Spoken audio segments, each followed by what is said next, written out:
என் நெஞ்சில் பச்சை குத்துரு காட்டலாமா? என்ன இருக்குங்களா? முதல்ல வாசு, ஏன்னா எங்கள் அப்பா, அடுத்தது எங்கள் தாத்தா. இது ஏன் இதை குத்துறன்றது ஒரு காரணம் சொல்கிறேன். செத்த ஒன்றுன்னு நம்ம தங்க மோதிரம் போட்டாலும் அவுத்துருவாங்க, தங்க அருணாக்கயிறு போட்டாலும் அவுத்துருவாங்க, அமனமாக விடுவானு உள்ள ஒரு துணியை சுற்றி. அப்போது எல்லாமே போயிடுது. ஆனால் இந்த வாசு ராதா என்பது மட்டும் என் உடல், பூத உடல் எரியும் போது வரைக்கும் எம்ஆர் ராதாவும் வாசுவும் உள்ளே இருப்பாங்க. எனக்கு கடைசி சொத்து எனக்கு இதுதான். வேறு எந்த சொத்து பெருசாக எனக்கு இல்லை.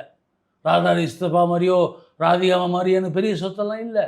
ஆனால் இந்த சொத்து இருக்குல்ல, எம்ஆர் ராதாவோட முதல் மகன் வாசுவோட முதல் மகன் வாசு விக்ரம், பார்த்திபன் என்கின்ற வாசு விக்ரம். நான் பிறந்து தான் தந்தியில் போட்டாங்க எம்ஆர் ராதா தாத்தாவானார் அப்படின்னு. ஆமாம், எம்ஆர் ராதாவே தாத்தா ஆக்கின பெருமை உங்களுக்கு தான், எனக்கு தான்.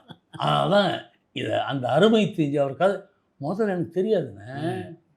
ஏன்னு சொல்கிறேன் இதன்னா, எங்கள் தாத்தாவோட எங்கள் அப்பாவோட ஒரு ஃபோட்டோ நான் எடுக்கலைண்ணே. எனக்கு தெரியாதுண்ணே, அவங்க அருமையே எனக்கு தெரியாது. மேம்படுத்தப்பட்ட சமூக பொருளாதார வளர்ச்சியை அடைய மக்களுக்கு வழிகாட்டுவதே மக்கள் நீதி மையத்தின் முதன்மை பணி.